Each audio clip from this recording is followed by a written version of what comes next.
It wasn't actually until my father got sick and he passed away from cancer that I just, rekindled, I guess you could say, my spark for education.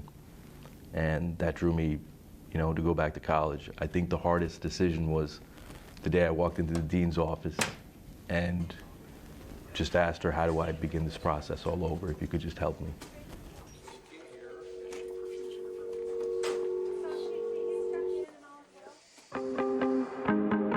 So I actually started college much later, at the age of 27, and I really was apprehensive about it.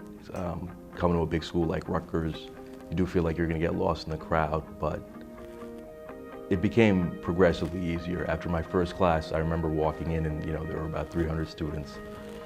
And as much as I wanted to feel out of place, I knew I was in the right place, even as a non-traditional student, because that education just, sparked that scientific curiosity in me again, which I hadn't had, in almost 10 years.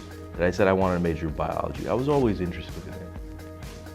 So it just seemed like a great natural fit. And after taking general biology, I didn't want to stop. And then taking, even more advanced courses, genetics, endocrinology. It was just great. It was fantastic. Career services, actually, I was there a lot, getting help with my personal statements, having them look over my resume for the internship, med school interview practices. So my original internship was actually in the Department of Pharmacy. We were doing a study in conjunction with the Ernest Mario School of Pharmacy here at Rutgers and the Robert Wood Johnson Medical School Department of Emergency Medicine. And our initial study was protocol deviations in acetylcysteine therapy. Acetylcysteine is a drug that they use for Tylenol overdoses in the emergency department. And we were trying to figure out if there were any deviations in that protocol, and if there were, which we found many, how they could be avoided to better patient care. It was really difficult because I was still working a full-time job. I was taking full-time classes. I worked the overnight shift. So from there, I learned a lot about the clinical side of, medicine, and I appreciated it a lot more. I made a lot of, friendships, a lot of colleagues at Robert Wood Johnson. I was asked many times, well, what happened on your internship? What did you do? What did you guys accomplish? And, it was great, telling them about it passionately, that you learn at the end that every single patient had a story. They weren't just names in the chart. You learn that what you're doing may significantly affect the outcomes of patients months, maybe even years down the road. It was a great learning experience, and I would encourage anybody to do it.